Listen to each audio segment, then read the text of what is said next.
Bom dia a todas e todos. É com grande prazer que a gente inicia esse nosso segundo dia do 7º Seminário de Psicologia Jurídica. Hoje nós iniciaremos com as mesas, nós teremos uma variedade de informações, de temas relevantes dentro da área da psicologia jurídica, trazidos por profissionais de renome tanto no estado de Goiás quanto no cenário nacional.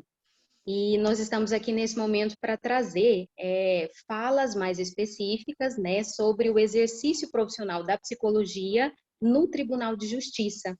E nós estamos aqui com 3 nomes, 3 palestrantes.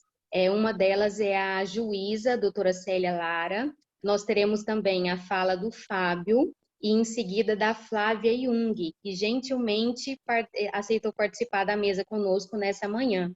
Nós teríamos a presença da nossa colega Daniele, que de última hora teve uma situação de dificuldade na família, não pôde estar presente conosco, mas estamos aqui com essa mesa para garantir a participação, a fala sobre o tema e levar informação, orientação para vocês que participam conosco desse seminário.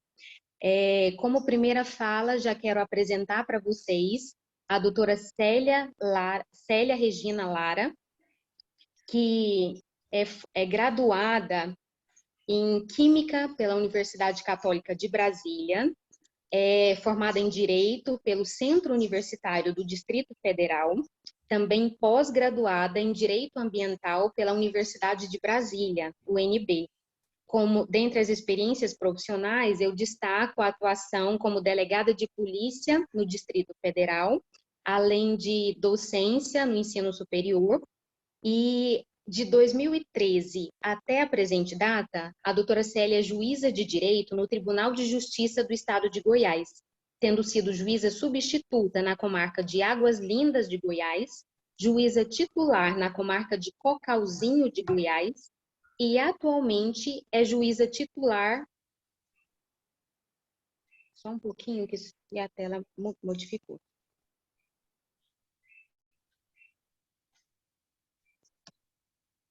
Desculpa. E atualmente é juíza titular do Juizado da Infância e Juventude da comarca de Lusiânia, na região do entorno sul do Distrito Federal, e coordenadora adjunta da Infância e Juventude do Tribunal de Justiça de Goiás. Seja bem-vinda, doutora Célia. Bom dia a todos. É um prazer falar para um grupo tão seleto, né? É um prazer e um desafio. Ontem à noite, hoje de manhã, acordei pensando na minha fala. Eu represento aqui o Tribunal de Justiça.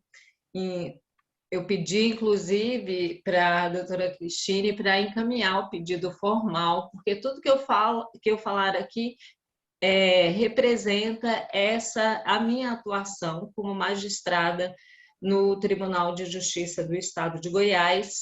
Eu tenho muito orgulho de participar, de ser um membro do tribunal e trabalhar com profissionais de psicologia na atuação, como magistrada. Até chegar a esse ponto de magistrada, a gente passa por várias caminhadas, vários caminhos na vida. Eu já trabalhei na área de saúde, na área de educação, na área de processo legislativo, até que cheguei como magistrada no Tribunal de Justiça do Estado de Goiás. Eu acho que toda essa caminhada eu fui sendo preparada para ser uma julgadora. Já entrei na magistratura depois, que era delegada. Não sou da geração, por isso que eu vou pedir para a doutora Cristine compartilhar as telas para mim. Não sou da geração tecnológica, Estou aprendendo a trabalhar nesse mundo digital. Eu agradeço e aos meus colegas de mesa, agradeço o convite e a atenção de vocês nessa manhã de sábado, 30 de outubro de 2021, nosso segundo ano de pandemia, nosso último sábado do mês de outubro, primavera, e estamos aqui. Eu começo a minha fala, se puder botar a primeira tela, mas falando de uma peculiaridade que nós, todo mundo nessa época de pandemia, a gente sempre ouve, né? Nós tivemos que nos reinventar, reinventar, reinventar, reinventar. Nós temos os prejuízos causados pela pandemia, prejuízos na área de educação, prejuízos na economia, mas tivemos vários avanços também. O Poder Judiciário, com a situação pandêmica, desde 11 de março de 2020, teve que se reinventar. E esse reinventar, nós estávamos numa transição de processos físicos para processos digitais. Então, teve que fazer assim, ou se a gente não fizer o processo 100% digital, a Justiça 4.0, a prestação jurisdicional, que é a nossa finalidade, entregar a prestação jurisdicional, vai ficar prejudicada. Então, hoje, os processos no âmbito do Tribunal de Justiça do Estado do Goiás, na sua totalidade, estão digitalizados e a gente está na fase da implementação da Justiça 4.0, o processo 100% digital. Significa que todos os atos serão feitos digitalmente. Mas aí eu levanto uma questão. E vocês são melhores, são capacitados, talvez, para enxergar mais do que eu. Nós não podemos esquecer o ser humano.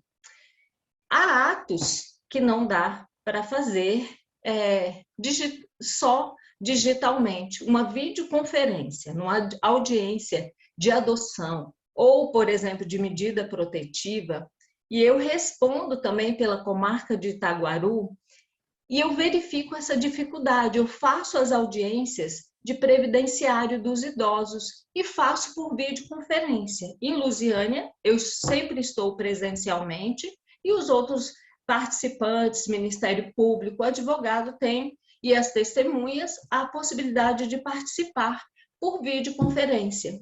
Então, eu vejo, quando eu faço as audiências, eu estou presente, comandando todo aquele sistema dentro da sala de audiência, que é muito complexo, é diferente de quando eu estou por videoconferência. Por exemplo, os idosos, eles olham assim no computador, nas audiências de previdenciário, eles chegam para ser ouvido, é uma dificuldade, eu vou conversar com o computador, é essa pessoa que vai decidir a minha vida, se eu vou ter direito ou não a um benefício para eu viver a minha vida. Eles ficam assim, às vezes eles aproximam, eles olham, falam assim, sou eu tento minimizar me apresentando.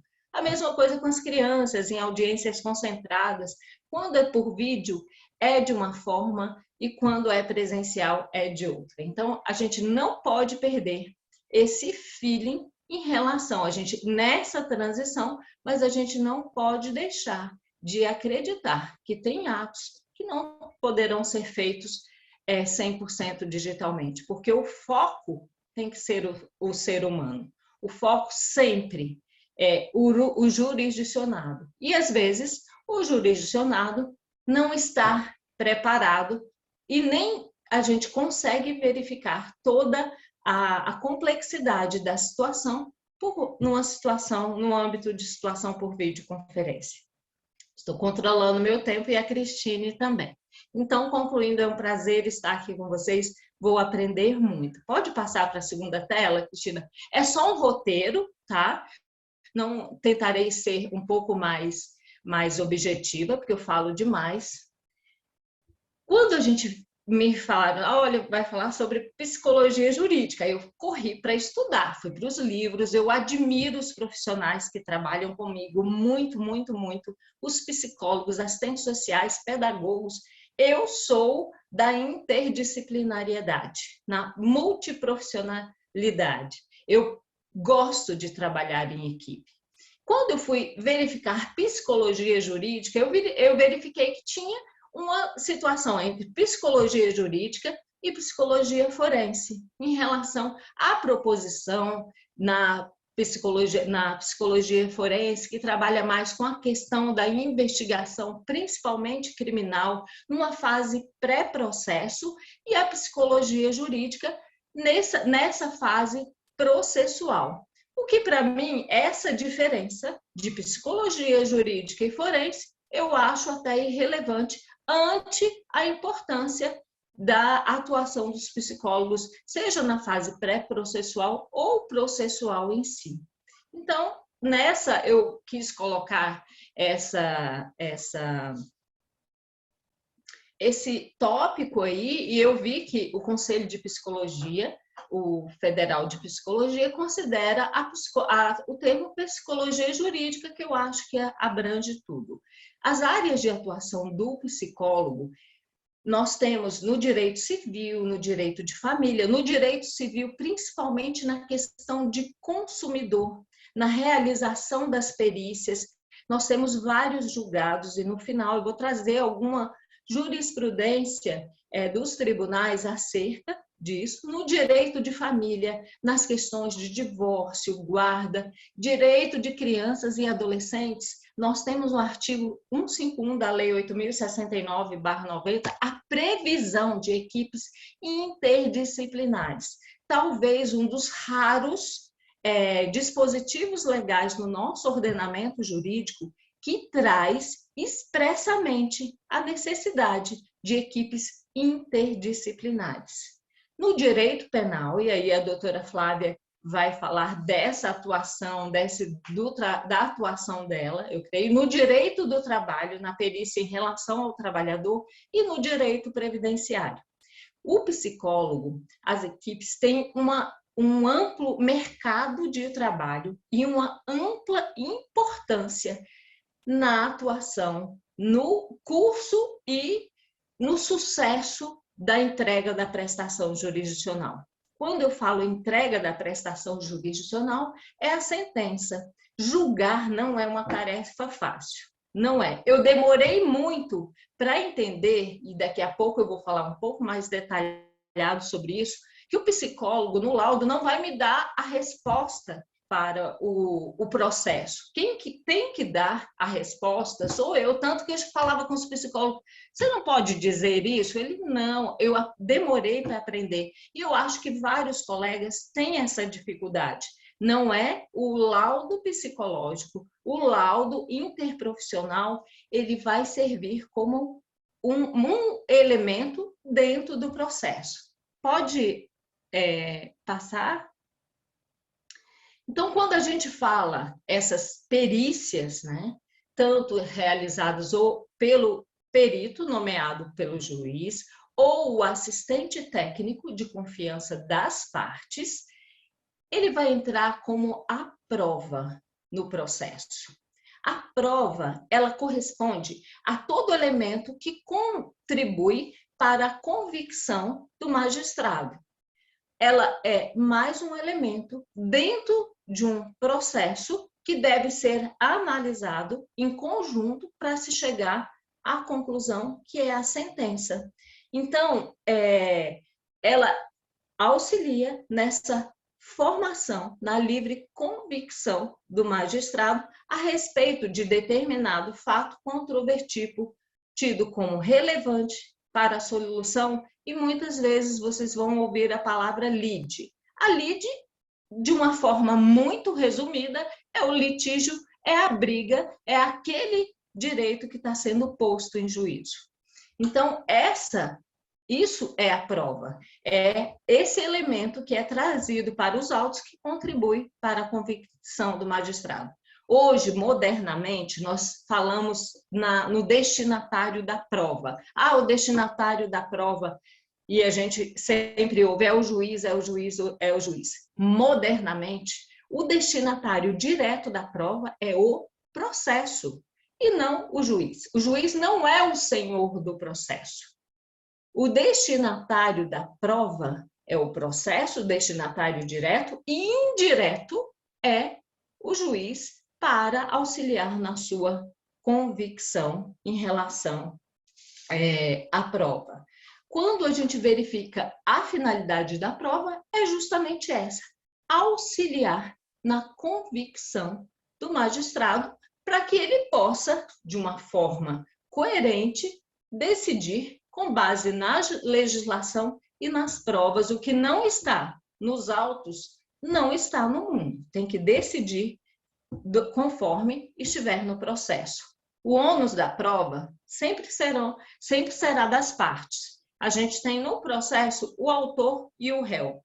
Ao autor cabe os fatos constitutivos do seu direito. Eu estou pedindo alguma coisa, eu tenho que provar que eu tenho aquele direito. Ao réu cabe os fatos impeditivos, modificativos ou extintivos do direito. Quando a gente verifica, eu estou colocando isso porque quando a gente chegar no finalzinho na jurisprudência, a gente vai poder verificar algumas situações que talvez possam auxiliar os doutores no momento na execução dos seus trabalhos. A prova, ela passa pela proposição e ela pode ser admitida ou não admitida e depois produzida. Então, produção, admissão e proposição, admissão e produção.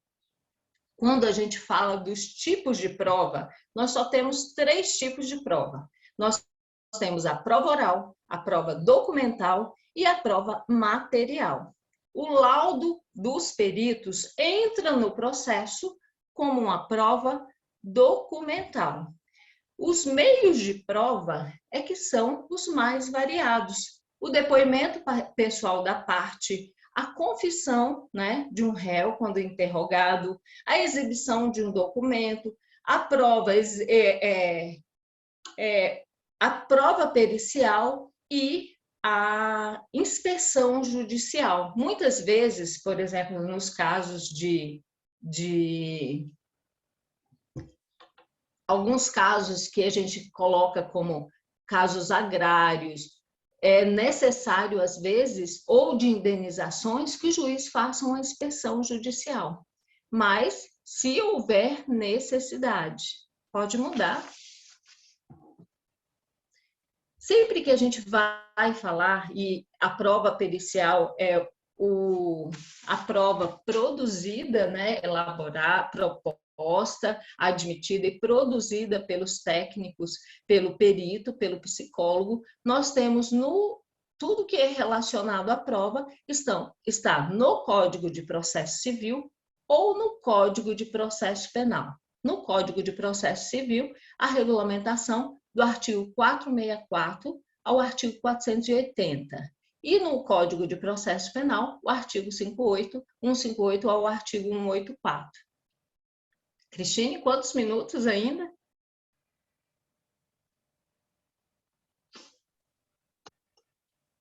Nós temos 11 minutos. Ok. Quando a gente fala livre convencimento do magistrado e não vinculação ao laudo, às vezes a gente pode achar estranho, e isso é uma segurança, inclusive para o perito. O juiz, ele é obrigado ao sentenciar, ao analisar. Depois eu posso compartilhar, a Cristine pode passar todo esse material para vocês, tá? Não tem problema nenhum, foi elaborado justamente para esse evento. Cristine pode passar para todos. O livre convencimento do magistrado, porque o laudo não é a única prova que constará dos autos. Tem que analisar o conjunto probatório. E eu falava assim, chamei uma vez o psicólogo e falei assim, doutor, mas vocês têm que me dizer, olha, foi estuprado, houve estupro ou não houve estupro, porque eu não entendia aquela expressão. Há indícios que houve abuso e violação sexual, tal, tal, tal. Eu achava que o indício não era suficiente. E aí, o que aconteceu? O psicólogo, gentilmente, foi falar assim, doutora, e eu entendi. A função de julgar, de dizer que se foi ou não, se houve ou não um estupro, um crime, é do julgador. Ele tem que colocar todos aqueles elementos ali para que, e aí é porque vem a palavra indícios. Ele não pode falar, houve o estupro, foi estuprado, porque aquilo ali já seria o julgamento. A mesma coisa com relação às questões de guarda. A gente quer, me diz aí, com quem que é melhor a guarda? Não, não cabe isso ao perito. O perito tem que colocar todos os elementos ali em relação àquele caso concreto para que possa ser avaliado. E o juiz pode falar: não estou vinculado ao laudo, porque há outras provas que me levam para outra direção. Então, é justamente esse livre convencimento, e julgar, gente, não é uma tarefa fácil. Não é, porque tem que ter, além de conhecimento do processo integral do início ao fim, coerência e responsabilidade, atuando sempre com base na lei e naquele caso concreto. Mas o juiz não está vinculado a esse laudo, e isso é uma forma de dar uma flexibilização, né?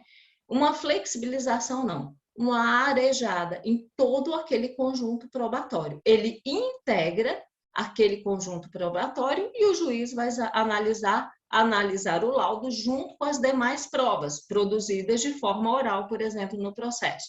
Pode passar, Cristina.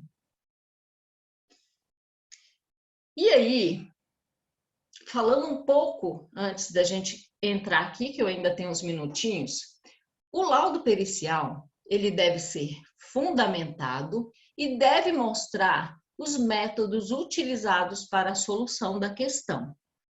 Tem que haver uma fundamentação.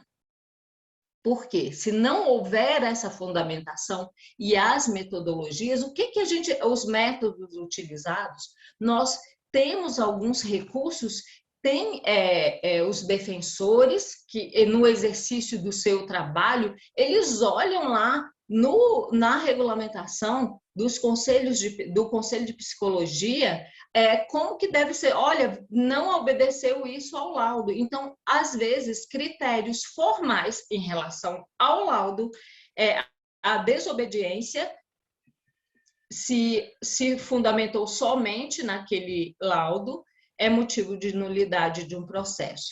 Quando a gente fala em perícia, a perícia ela tem que ser útil e praticável. E aí eu pergunto, o que é uma perícia útil e o que é uma perícia praticável?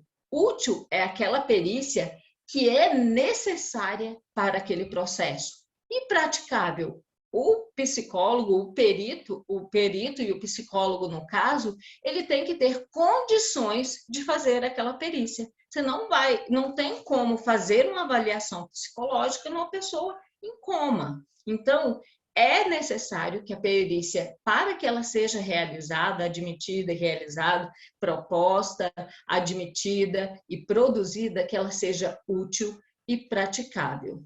O juiz, ele pode falar assim, eu não preciso da perícia, quando ele tiver elementos para decidir conforme as demais provas nos autos, mas jamais o juiz pode dizer, não, eu sou psicólogo, então eu não preciso disso. Por quê? A atuação do magistrado no processo é de julgador e não perito, ainda que ele tenha conhecimento acerca daquela matéria. E aí, passando já para a parte final da minha fala, eu fui procurar alguns julgados no que a gente chama de jurisprudência em relação aos laudos. O primeiro julgado que eu trago, só são 4, é uma questão de estupro de vulnerável, que diz a parte se não se conforma quanto àquele método utilizado e alega a nulidade daquele laudo. O mero inconformismo da parte em relação ao método utilizado pelo psicólogo para chegar naquela conclusão e nas considerações finais do laudo, ele não é motivo para anular aquele laudo ou aquele processo e, consequentemente, aquela sentença, certo? Doutora, nós Pode? temos 5 minutos para o final, tá bom? Tá, pode. Já eu estou conseguindo me conter. Aqui nós temos um do Tribunal de Justiça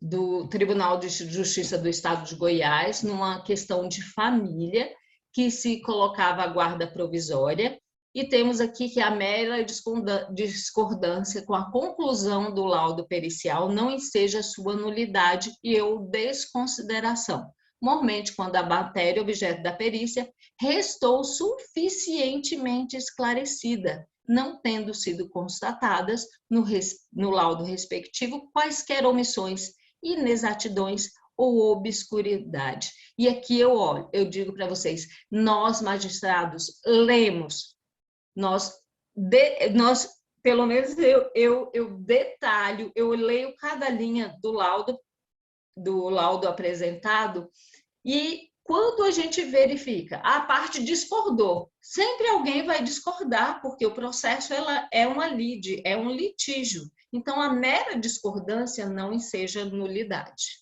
Pode passar para o próximo.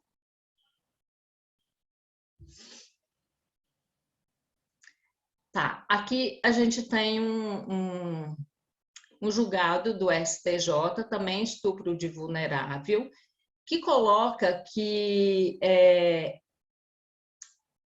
o artigo 159 do CPP diz respeito ao exame de corpo de delito e outras perícias, os quais não incluem o laudo psicológico realizado na vítima, normalmente confeccionado para avaliar os danos sofridos com abuso sexual, não constituindo o aludido diagnóstico de prova obrigatória nem imprescindível para a comprovação do delito ou sua materialidade. Aqui houve um recurso porque não tinha sido feito o laudo psicológico. E é aquilo que eu coloquei. O laudo, a perícia, coloca a perícia, o laudo psicológico poderia ser proposto, admitido e produzido. Nesse caso, o juiz não verificou que havia a necessidade da produção da perícia. E por não constar expressamente perícia psicológica, não quer dizer que que aquele julgado seria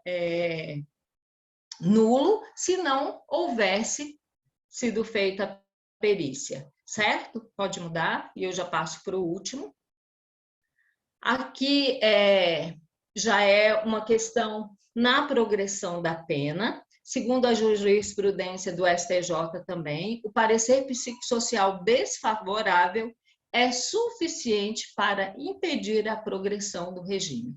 Vejam o tanto que é importante a elaboração dos laudos, o trabalho do psicólogo na atuação do processo. Eu costumo falar para a equipe que trabalha comigo, vocês são os olhos, os ouvidos, o tato, tudo dentro de um processo. Na atuação em conjunto, nós precisamos, e um laudo bem feito, bem fundamentado, ele faz toda a diferença. E aí, o último, eu encerro com essa frase, eu fiquei procurando algumas frases. Eu amo a interdisciplinariedade. Eu respeito o trabalho das equipes, dos profissionais, porque ninguém julga sozinho, vai só uma assinatura, mas o conjunto é um trabalho em equipe. Aí eu encerro a minha fala com uma frase do Michael Jordan: o talento vence jogos, mas só o trabalho em equipe ganha campeonatos. Eu não consigo julgar sozinha, eu julgo com toda a minha equipe de trabalho, que inclui as equipes interdisciplinares, inclui o CREAS, o CRAS, e toda uma rede que trabalha. Muito obrigada por terem me ouvido e foi um prazer estar aqui.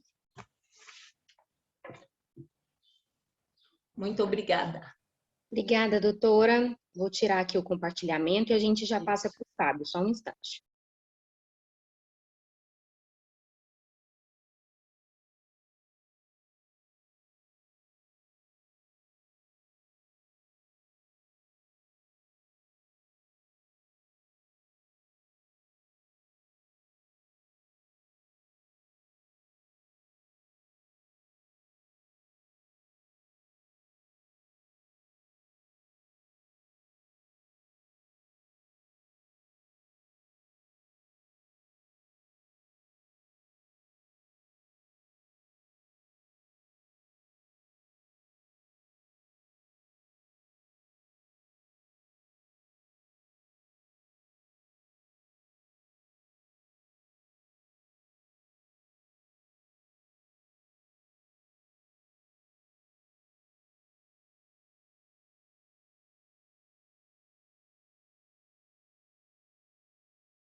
Prontinho. Seguimos agora para a fala do psicólogo Fábio Magalhães Gonçalves, ele que é analista judiciário do Tribunal de Justiça de Goiás há 4 anos e meio. Ele trabalha desde a abordagem da psicologia integral, psicólogo pela Universidade Federal de Santa Catarina e pós-graduado em habilidades sociais no desenvolvimento humano pela Uniara. Fábio, que vai fazer também a apresentação de slides para a gente, está com você a palavra e você terá 20 minutos para a sua apresentação, tá bom? Avisarei nos 5 minutos finais. Tá bom. Bom dia para todo mundo. Estou muito feliz de estar aqui, estou animado de compartilhar com os colegas, com todo mundo que está presente aí. Muito bom, né, a presença da doutora Célia Lara, e nos mostra um pouco do que é a psicologia jurídica. É justamente a gente ter que se misturar aí com as jurisprudências, com, com a linguagem do direito também. Então, a gente precisa se misturar, né, com essa linguagem institucional, e eu vou estar falando sobre isso. Então, já vou compartilhar minha tela aqui. Vamos ver.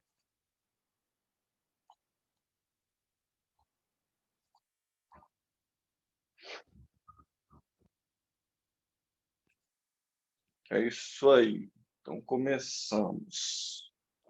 Bom, vou levantar aí os tópicos, né, que eu vou trabalhar nessa fala. Vou falar um pouco de mim, falar da rotina, dos tipos de processo, da carreira dentro do tribunal, da nossa remuneração, dos novos tempos, falar do passado, presente e futuro, e vou contar também alguns casos emblemáticos, que é o que realmente faz o nosso exercício, né?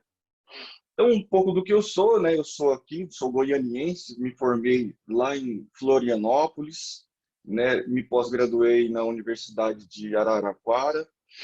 Já trabalhei num CRAS, fui concursado em Palmas por 2 anos, né? Fiquei lá em Palmas. Já está fazendo 4 anos e 11 meses que eu estou no TJ. E acabei pegando essa função. Hoje eu sou coordenador das equipes da 2ª região, que é a que tem comarca sede em Aparecida, né? E são 20 municípios, 3 equipes, e estou recentemente com essa função. Faço alguns atendimentos também clínico online e atuo dentro da perspectiva da psicologia integral. Eu até vou falar um pouco do que é essa abordagem integral, porque muita gente dentro da psicologia não conhece, né? E o fundador, o criador dessa abordagem é o Ken Wilber. E ele diz o seguinte: não acredito que a mente humana seja capaz de errar 100%. Assim, ao invés de questionar qual abordagem está certa e qual está errada, assumo que cada abordagem é verdadeira, mas parcial.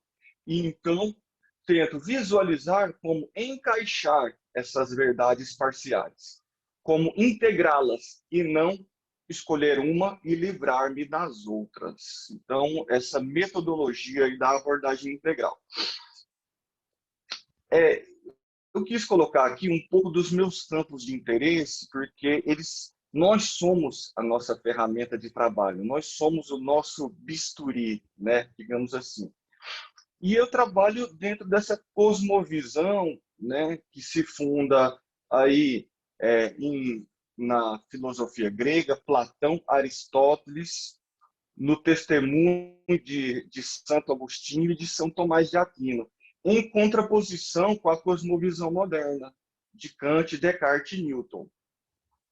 E os autores da psicologia, que são importantes para mim, primeiro é o Ken Wilber, da abordagem integral, né?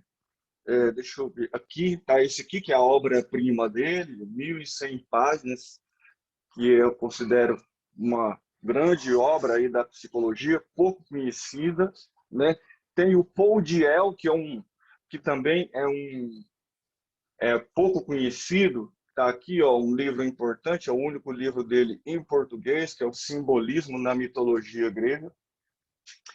Aí eu vou falar do psicólogo canadense, que está fazendo muito sucesso, que é o Jordan Peterson. Tem o Lee Potzonde, sobre a psicologia do destino. Tem o Viktor Frankl, né, que é do psicólogo no campo de concentração. Tem o Alexander Lowen, da bioenergética, ademais dos psicólogos famosos que a gente já conhece. Eu considero a literatura fundamental para uma compreensão ampliada da psicologia. Nós, enquanto pessoas, nós somos protagonistas das nossas vidas. E a gente aprende com os personagens, sobretudo na literatura clássica, como nos orientar na vida, inclusive como orientar nossos clientes. Então, eu coloquei aí Balzac, Machado de Assis e Dostoiévski. Dostoiévski está aqui esse livrão. Eu sou muito fã de Balzac e considero, né, que o Balzac é o verdadeiro pedagogo da vida humana. E como a vida humana é o interesse da psicologia, eu faço essa intersecção o tempo inteiro. E também sou misturadão, né? Gosto de estudar vários campos. Também transito pela música, sou compositor, já gravei disco autoral, são composições minhas. Já trabalhei com astrologia, faço mapas astrológicos. Me interesso muito pelos campos da política e da mitologia. Mitologia, ela entra no campo aí das narrativas e no campo das histórias da própria literatura. Eu vou falar um pouco aí da rotina de trabalho. Tá aí, ó. O que é a vida, né, do psicólogo no Tribunal de Justiça? À esquerda da tela, eu estou em Nerópolis, ainda com um processo físico na mão, doutora Célia. Aí que a gente vai para os interiores, né? Aqui na foto à direita eu estou com meus colegas, tem até um psicólogo aí, o Cláudio, muito conhecido aí no CRP, mas as outras colegas que são assistentes sociais, e a gente estava aí no Fórum de Trindade, né? E a gente tem que estar nas viaturas do Poder Judiciário, às 3 horas da tarde, um calor imenso, mês de setembro, agosto. E aí, nessa foto, também tem uma colega segurando os processos físicos, hoje em dia já em extinção. Outra foto aí, que eu acho muito bacana. Tá aí, ó, isso aí é a vida do psicólogo. É a vida, a gente tem que se embrenhar, muitas vezes, na zona rural. Tem que ir em fazendas, em locais ermos, para encontrar o jurisdicionado. Muitas vezes uma pessoa acamada, muitas vezes uma família que tem uma situação de vulnerabilidade, uma situação de risco. E a gente precisa ir no local e sentir o drama, sentir in loco o que essa pessoa passa, o que essa família passa, para a gente poder oferecer um parecer o mais fidedigno possível.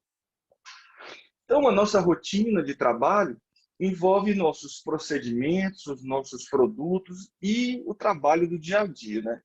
Então, entre os procedimentos que a gente acaba tendo que realizar as visitas domiciliares, entrevistas, aplicação de instrumentos, seja testes, seja protocolos, as videoconferências que se ampliaram muito agora na nossa atuação, os produtos, que são os documentos psicológicos em geral, o mais recorrente são os relatórios psicológicos e multiprofissionais, os laudos e pareceres. E também tem o trabalho administrativo, que é aquele trabalho que muita gente não quer fazer, sempre quer colocar um estagiário, um apoio, mas não tem escapatória. Todo mundo acaba tendo que fazer os seus ofícios, memorandos, planilhas, atenção ao e-mail institucional, WhatsApp Business, etc. no início ainda tinha arquivamento dos nossos documentos físicos, então não tem escapatória, tem que fazer e fazer bem feito.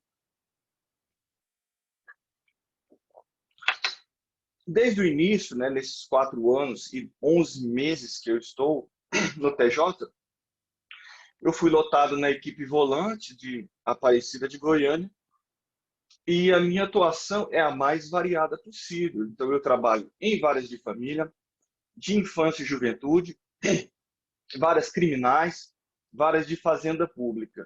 Então, eu atendi todos os tipos de processos que envolvem a atuação do psicólogo ou das equipes. Isso foi muito importante, foi uma escola, porque muitos colegas entraram em equipes especializadas, por exemplo, no juizado de infância e juventude, e não conseguiram ter contato com toda essa gama de processos e está assim, entrando em contato com todos os tipos de realidades que o tribunal trabalha. Então, eu trabalhei em processos de habilitação para adoção, de acolhimento institucional, ato infracional, medidas protetivas, maus tratos. No campo da família, guarda, regulamentação de visitas, interdição e curatela, alienação parental, tutela. E nas áreas criminais, que é o estupro de vulnerável, o abuso sexual, o assédio sexual, a lesão corporal. E até um comentário que às vezes a gente fala assim, nossa, estupro de vulnerável, abuso, nossa, que temática difícil. Mas os casos de família também, pessoal, são muito complicados. Essa semana eu entreguei um relatório, né, de 23 páginas, 10 páginas só de quesitos das duas defesas. Falando aí na nossa linguagem popular, uma verdadeira imbira, conflitos, picuinhas, pormenores, miudezas e a criança sempre a mais prejudicada. Então, muitas vezes na nossa atuação, a gente lê um processo e fala, esse aí tá tranquilo. E quando a gente começa a ouvir as histórias das pessoas, aí o negócio fica interessante e a complexidade vem à tona. Um pouquinho sobre a carreira, as virtudes e os desafios. Existem muitos desafios nessa área. Eu mesmo, quando eu prestei o concurso, eu imaginava que eu ia ser um produtor de relatórios e vi que o panorama é muito diferente.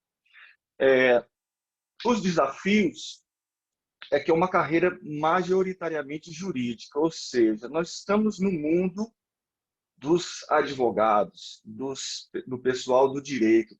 Eles são a maioria e nós estamos chegando agora. Então, por exemplo, as equipes, os psicólogos são um número reduzido, então a questão de permutas, de mudanças de local, a gente tem muito mais restrição nesse sentido. E um outro desafio é a necessidade de estudar outras áreas como direito e serviço social, pedagogia, porque não tem como ficar preso no seu quadradinho. Você precisa se misturar nas outras áreas, precisa realmente aprender. E a brincadeira que eu costumo dizer é que eu chego na visita e pergunto quantos cômodos tem a casa, né? Ou seja, uma pergunta claramente do serviço social. E a gente acaba aprendendo a lidar com aspectos habitacionais, socioeconômicos, com questão das leis. Fala, a gente se pega dizendo artigo 4º do provimento 47, a gente acaba se misturando. É uma coisa indispensável. Opa, passei aqui, vamos voltando. Uma coisa que é um desafio do serviço público é a pouca possibilidade de ampliar a renda, de aumentar a renda dentro do serviço público. Então, você tem ali o seu salário e essa é a sua renda. Então, você vai se manter aí. pessoas ambiciosas, que querem ganhar mais dinheiro, que querem crescer profissionalmente, dentro do direito, dentro do TJ em si, ainda não existe um espaço para um crescimento tão amplo, como, por exemplo, aumentar bastante. Você tem mecanismos, você pode fazer mestrado, você pode ganhar gratificações, mas as possibilidades são reduzidas. A gente fala das relações institucionais e interpessoais complexas. Então, você tem que lidar com magistrados. Muitas vezes, os magistrados não são pessoas tão agradáveis quanto a doutora Célia Lara. Eu, graças a Deus, não tive muitas experiências negativas. Não tenho nada para reclamar, de fato, dos magistrados. Contudo, é preciso lidar com uma certa liturgia das interações ali dentro. Você não pode tratar as pessoas de um modo informal. Então, tem todas as formalidades dentro na produção dos documentos, né? No próprio diálogo, você tem que dialogar também, tem que demonstrar, você participa de audiências nas quais você tem que se manifestar e essa manifestação tem que ser adequada. E fora as relações interpessoais, você vai lidar com seus colegas e você vai ficar 10, 20 anos com aquela pessoa. E vamos supor que você tem uma desavença com alguém lá dentro. E você vai ter que lidar com isso durante um bom tempo. E o quinto ponto, que é a adesão à linguagem institucional, que eu vejo um... 5 minutos, tá? Desculpa te interromper. Tranquilo. A adesão à linguagem institucional, que é justamente um problema que eu vejo nos colegas, que muita gente entra no tribunal e está falando uma linguagem, como se você entrasse no exército e não batesse continência. Então, é muito importante. As virtudes. É um campo de expansão, por exemplo. Eu subi de cargo para coordenador, que é um cargo que nem existe na estrutura do tribunal. Uma vantagem é a estabilidade, tá? A gente tem uma formação continuada dentro do tribunal, tem a escola judicial que sempre oferece cursos de avaliação psicológica, etc. Tem uma possibilidade de acúmulo, a gente pode atuar no TJ e atuar na docência, na clínica. O salário é um salário bom para a carreira do psicólogo. A nossa carga horária é de 35 horas, ou seja, uma carga horária boa em relação ao que tem no mercado. E a estrutura institucional é boa, a gente tem acesso a carro, a gente tem acesso a computadores. Hoje eu estou em teletrabalho, eu estou com duas telas aqui, um computador novo, até a cadeira que eu utilizo aqui é do tribunal. Remuneração, quanto é que ganha? Né? A gente, hoje, no mês de setembro, eu estou até com o meu contra-cheque aqui, se o pessoal levantar a mãozinha do Zoom, se pelo menos, aí somos quantos participantes? Se pelo menos 30 pessoas levantarem a mãozinha do Zoom, eu vou compartilhar o meu contra-cheque aqui para o pessoal ver quanto que eu ganho. E a nossa carreira ela tem muitas coisas, tem muitas novidades, ela tem muita coisa mudando o tempo inteiro. Então, a ampliação da atuação digital, as videoconferências chegaram para ficar, tá? Uma coisa importante é essa interlocução do perene, da inovação, essa necessidade de ter uma formação sólida e também abertura para as novidades. Por exemplo, as mudanças que ocorreram em pouco tempo, em 4 anos, menos de 5 anos, a gente teve a digitalização dos processos, a gente teve o teletrabalho parcial, a chegada dos procedimentos virtuais, a ampliação da atuação, no caso aí a coordenação. Então, muita coisa mudou nesse pouco tempo. Tem a possibilidade dos concursos, de trabalhar nos bancos de peritos, tem os trabalhos como assistente técnico, né? E no serviço público tem essa questão do dilema previdenciário, que a gente ganha um salário e depois que você se aposenta, o seu padrão de vida vai pela metade, vamos dizer assim. Eu estou com pouco tempo, eu tinha separado alguns casos emblemáticos aqui para contar para vocês, porque realmente é o nosso dia a dia. Então eu vou contar pelo menos o primeiro aí, se der tempo eu conto mais algum. Foi um caso aí numa cidade do interior, era um caso de interdição, uma pessoa, um homem que tinha sofrido de uma queda, bateu a cabeça e ficou inválido, e a esposa dele solicitava ser a curadora dele. E a gente chegou no local, uma criança abriu o portão, eu estava com uma colega minha, assistente social, e eu chego, encontro a esposa e falo assim, aí, cadê o seu marido? Ele falou, tá ali, pode ir ali, ele está em frente à televisão. E eu cheguei, cumprimentei ele com a mão e tal, e me sentei do lado dele, numa cadeira, e ele sentado no sofá, ao meu lado, encostado assim no apoio do sofá. E quando eu olho para ele, eu vejo que ele estava completamente nu, peladão.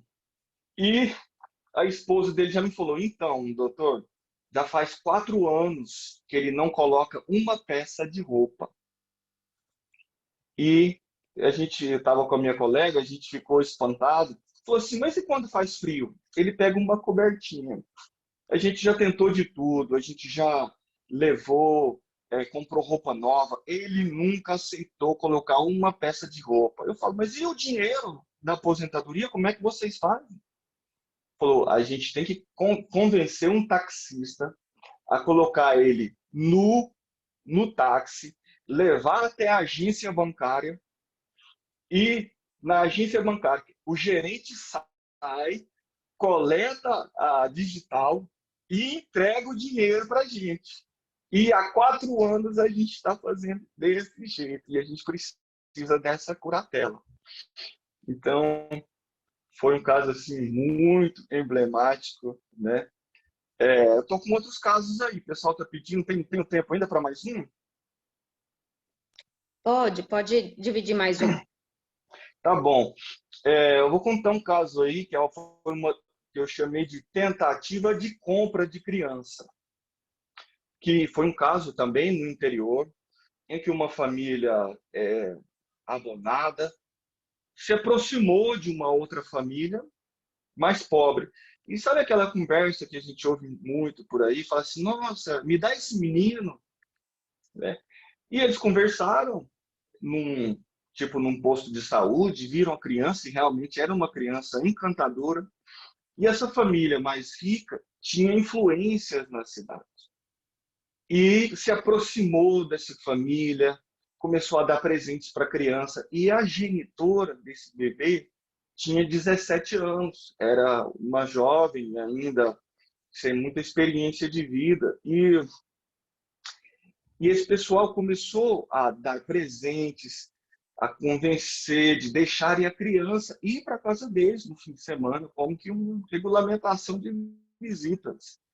E resulta que, num certo dia, esse casal abonado pega a criança, quando ela tinha uma assadura normal, leva ao Ministério Público e solicita a destituição dessa família.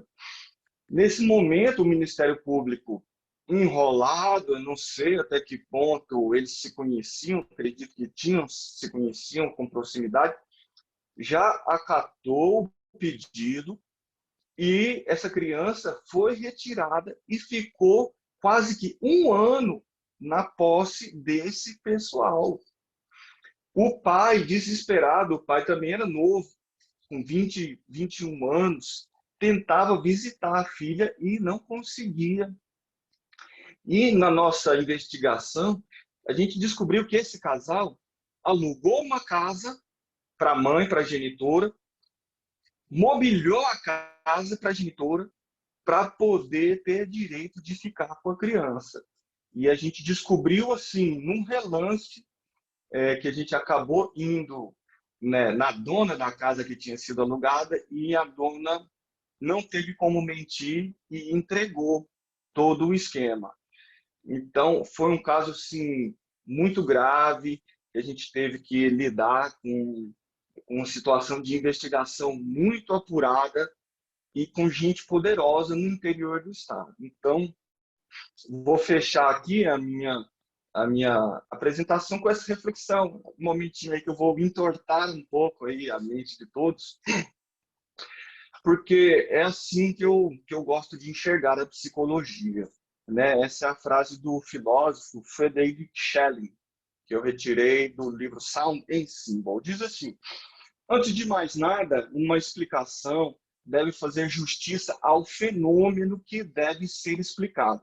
Não deve desvalorizá-lo, menosprezá-lo ou deturpá-lo, para torná-lo mais fácil de entender. A questão não é a que visão do fenômeno devemos chegar para explicá-lo de acordo com uma ou outra filosofia, mas precisamente o contrário. Qual filosofia é necessária se quisermos viver de acordo com o assunto e estar no mesmo nível dele? A questão não é como o fenômeno deve ser revertido, distorcido, estreitado, mutilado para ser explicado a todo custo por princípios que decidimos de uma vez por todas não ir além. A questão é até que ponto devemos ampliar o nosso pensamento para que ele seja proporcional ao fenômeno. Ou seja, o que eu extraio dessa frase?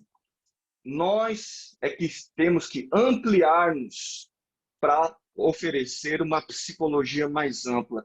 Não simplesmente pegar recortes, pegar facilidades, mas ampliarmos na altura do fenômeno psicológico, da ciência psicológica, para que a gente possa, então, entender como funciona. Então, muito obrigado, está aí meus contatos na tela.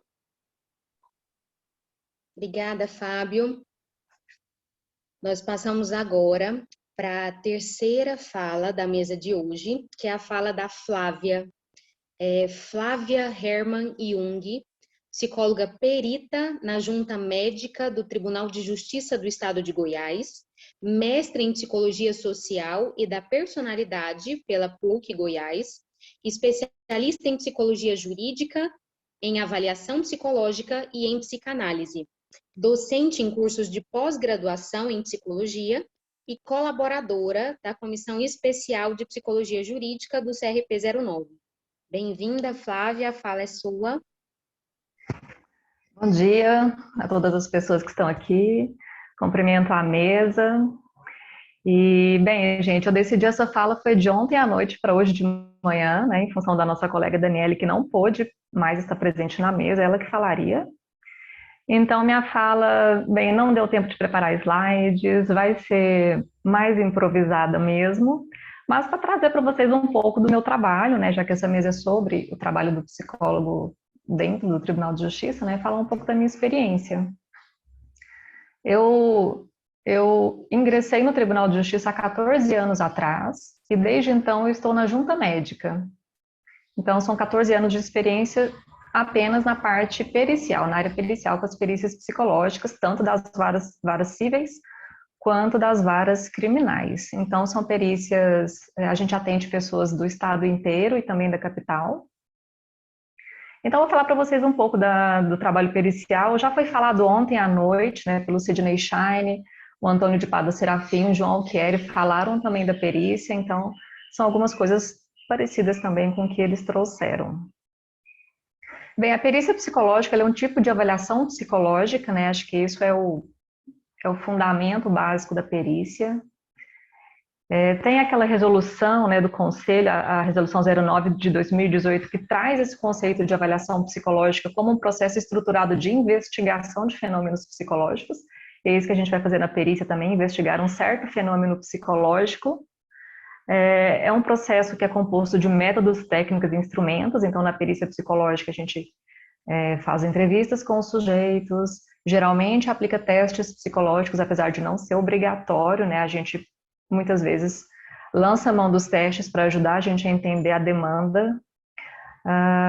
E o objetivo é prover informações à tomada de decisão. Então, os juízes, quando solicitam uma perícia psicológica, é porque eles necessitam ter algum conhecimento sobre algum aspecto psicológico do sujeito para poder tomar a decisão dele. Então, por exemplo, vou trazer os exemplos para ficar mais claro também. Chega na junta médica, por exemplo, dentro da área criminal, as demandas por perícias relacionadas a abuso sexual, com aquelas perguntas, né? A criança foi vítima de abuso sexual, ou esse sujeito foi o autor do abuso sexual, e já foi muito bem dito ontem à noite pelo Sidney Shine, né, da impossibilidade da gente fornecer uma resposta precisa a essas questões, porque isso é uma questão de investigação policial e não de perícia psicológica, né, descobrir se um crime foi cometido. Então não tem como eu aplicar um teste numa criança ou num suposto autor de abuso e descobrir se ele foi o autor de abuso, porque os testes psicológicos investigam fenômenos psicológicos, e não se um sujeito praticou uma determinada ação, se ele teve uma certa atitude.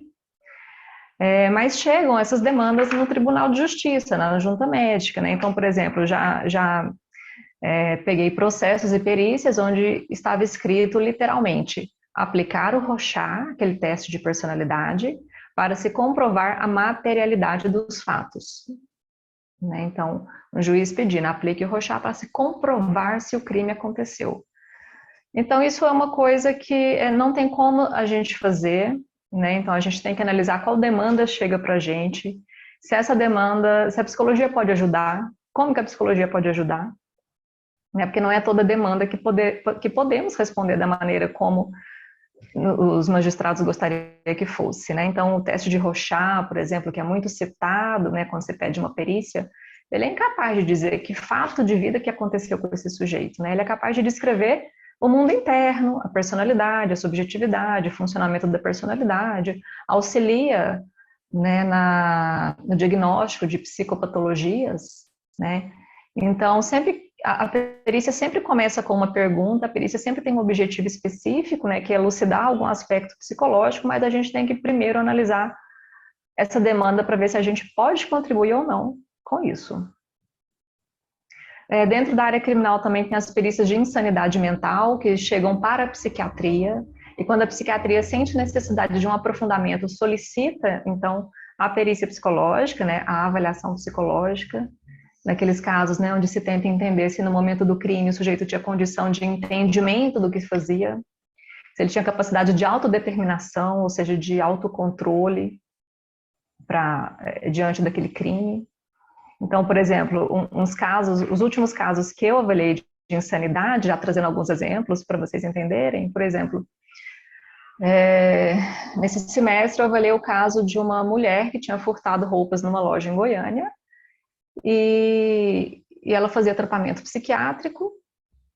O psiquiatra deu um relatório que foi anexado ao laudo, dizendo que ela tinha depressão e cleptomania, que seria aquele roubo patológico, né? A pessoa quando não tem esse controle sobre seus impulsos. E a perícia visava, e a pessoa passou pela perícia psiquiátrica, e o psiquiatra solicitou a perícia psicológica para ter esse aprofundamento. Né? Será mesmo que existe um transtorno de controle de impulsos? Será que ela, no momento do crime ela tinha capacidade de entendimento do que ela fazia? Ou será que ela era cometida por exemplo, um estado psicótico, uma esquizofrenia, um transtorno bipolar, que diminuísse a capacidade dela de entender o que ela estava fazendo naquele momento? Então, foi um exemplo, né? No caso dessa pessoa, ela negava, né, que era cleptomaníaca, ela negava que furtava objetos, né? Mas ela trazia um quadro depressivo. E um quadro depressivo, sem sintomas psicóticos, ele não justifica, ele não explica a atitude de furtos em lojas, né? Então, às vezes, a pessoa pode até ter uma doença mental, mas nos exames de insanidade mental, a doença mental tem que ter relação com o crime, né? Tem que ter, de alguma forma, a doença mental deixou aquela pessoa predisposta a cometer aquele crime ou reduziu sua capacidade de entendimento do que ela fazia no momento. Né? Recentemente também avaliei casos de feminicídio, onde foi solicitado exame de insanidade mental, né? Eram casos até semelhantes, eram homens que eles eram usuários de drogas, dependentes químicos, e também tinham diagnóstico psiquiátrico de depressão e transtorno bipolar. Então, mais uma vez, né? Será que a depressão e o transtorno bipolar teve relação com o crime? No caso da depressão somente, é um pouco mais difícil, né? A não ser que tenha sintomas psicóticos associados, mas no caso do transtorno bipolar, que pode realmente haver uma maior predisposição para impulsividade, pode ser que tenha, né, alguma relação com o crime ou não. Então, o trabalho da perícia nos exames de insanidade é justamente entender a conduta do sujeito no momento do crime, né, em relação à capacidade de entendimento e de se autodeterminar, de se autocontrolar, se tinha controle de impulsos. Então, são os casos assim que chegam bastante para a gente, né? Lá o trabalho também é interdisciplinar, né? Então, os psiquiatras solicitam essas perícias para psicologia. A gente, lá no Junta Médica, a gente não faz as perícias de família, no caso de guarda e regulamentação de visitas, porque isso é a cargo de outro departamento. Mas fazemos outras perícias na área civil, né? As perícias de interdição, por exemplo, né? Como o Fábio estava citando, um sujeito é acometido por uma doença mental, ele perde a capacidade de reger seus bens, de reger sua própria pessoa, de tomar decisões da sua vida civil, né? Casar, testemunhar, comprar um bem, vender um bem. E muitas vezes, então a família busca interditar esse sujeito para poder tomar essas decisões por ele, já que ele perde essa capacidade, né, de tomada de decisão. E a gente também vai fazer, então, toda uma investigação da estrutura cognitiva, da inteligência, da presença ou não de sintomas psicóticos que podem alterar essa percepção de realidade, essa vinculação com a realidade. Então, a gente faz toda uma investigação usando os testes psicológicos, né? Vou citar alguns para vocês também que eu acho que é interessante. Essas avaliações, tanto de insanidade mental quanto de interdição, onde a gente avalia as capacidades, 2 testes que eu acho muito importantes, que ajudam muito, é o VAIS, que é aquele teste de inteligência, porque ele aborda várias funções cognitivas diferentes, né? Memória, atenção, a inteligência verbal, não verbal, capacidade de percepção. Então, é um teste que faz um estudo bem completo da estrutura psicológica, e a gente também consegue, através dele, ter uma dimensão do nível de inteligência do sujeito, porque nos casos de deficiência intelectual, o sujeito, sim, vai ter mais dificuldade para gerir a própria vida, né? Então, o VAIS é um teste que faz essa abordagem, né, dessas funções cognitivas, como é que elas estão funcionando. E o Rorschach, que sendo o melhor teste de personalidade que temos disponível hoje, ele é muito utilizado não só nas perícias de interdição e de insanidade, como na grande maioria das perícias que são realizadas na Junta Médica, né? A Junta Médica é composta por uma equipe de psicólogos.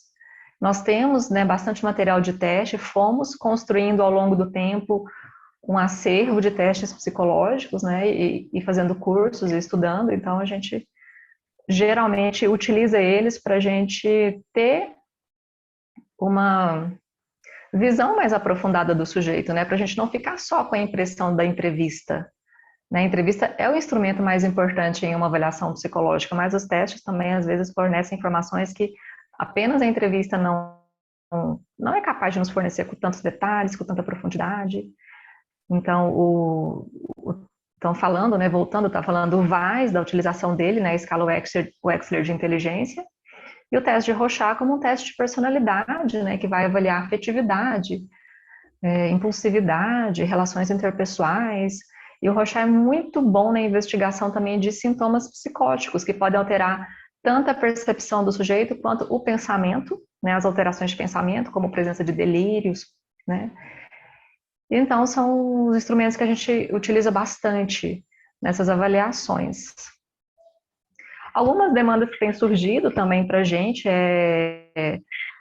retificação de registro civil, o sujeito, quando ele busca alterar o nome ou o sobrenome dele. Então, chegou na Junta Médica recentemente um pedido de avaliação que foi interessante, não foi uma perícia feita por mim, foi feita por uma outra colega, onde era um sujeito do sexo masculino que tinha conseguido trocar o seu nome para um nome feminino, né? Mas ele se arrependeu, ele queria voltar a usar o seu nome original, o seu nome masculino.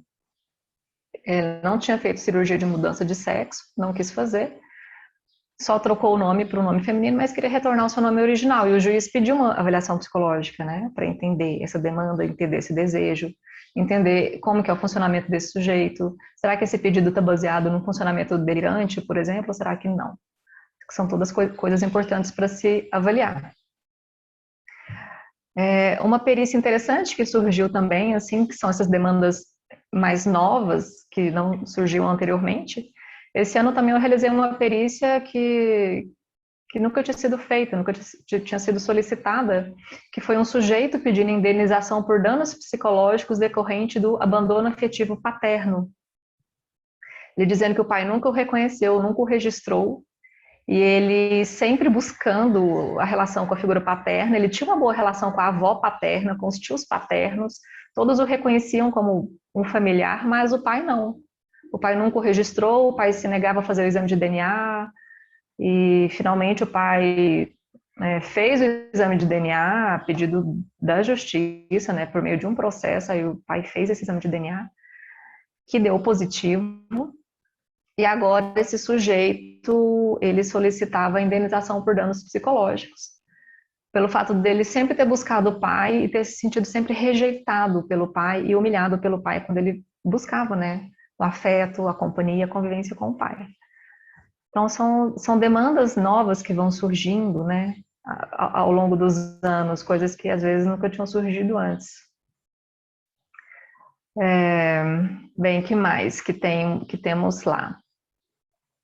Muitas pessoas também, né, passam em concursos públicos, são aprovadas em algumas fases de um concurso público e são reprovadas na parte do psicotécnico e entram com uma ação, né, solicitando uma nova reavaliação. Acho que isso foi citado ontem também na mesa de abertura.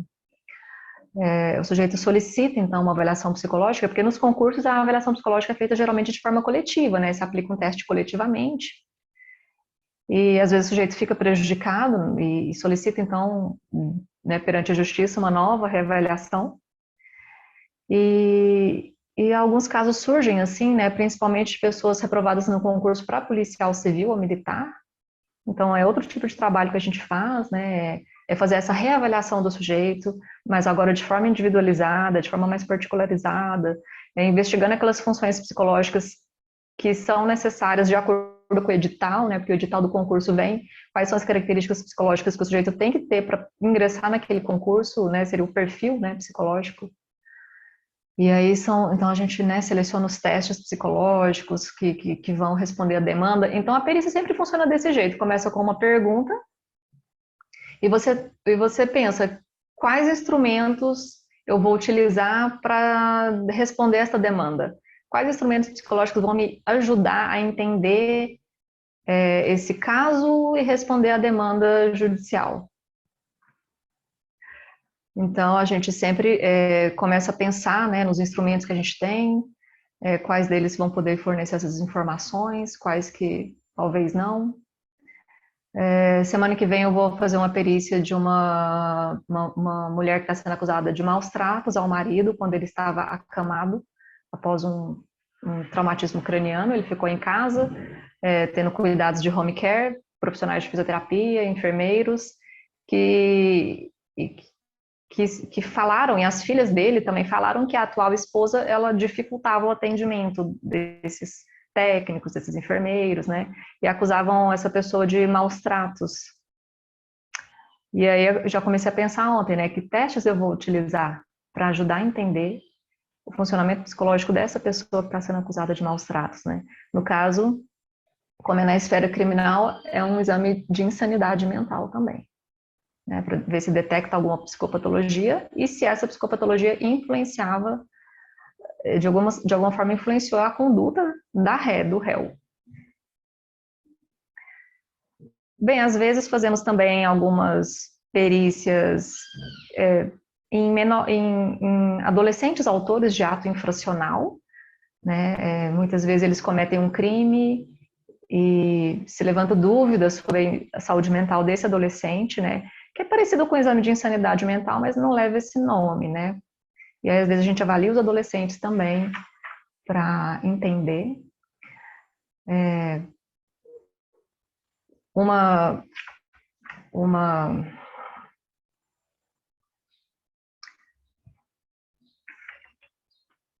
Os psiquiatras na junta médica, quando eles solicitam a perícia psicológica, né, quando eles solicitam esse auxílio, muitas vezes é para auxiliar nos diagnósticos diferenciais. Então, o psiquiatra recebe uma pessoa respondendo um processo criminal, no exame de insanidade mental, E muitas vezes, né, quando a gente lê os manuais de psicopatologia, as coisas parecem muito divididas, muito claras, muito certas, com limites muito bem precisos entre uma psicopatologia e outra, mas quando a gente recebe o sujeito na nossa frente, nem tudo é tão certinho e dividido como estão nos manuais. Então, por exemplo, eu recebo com muita frequência um pedido de psicodiagnóstico, de perícia psicológica, para fazer um diagnóstico diferencial, por exemplo, entre esquizofrenia e deficiência intelectual.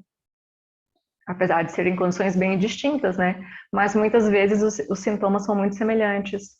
E o sujeito muitas vezes não consegue descrever seus sintomas, justamente por padecer de uma condição psicopatológica mais grave, ele não consegue descrever os seus sintomas.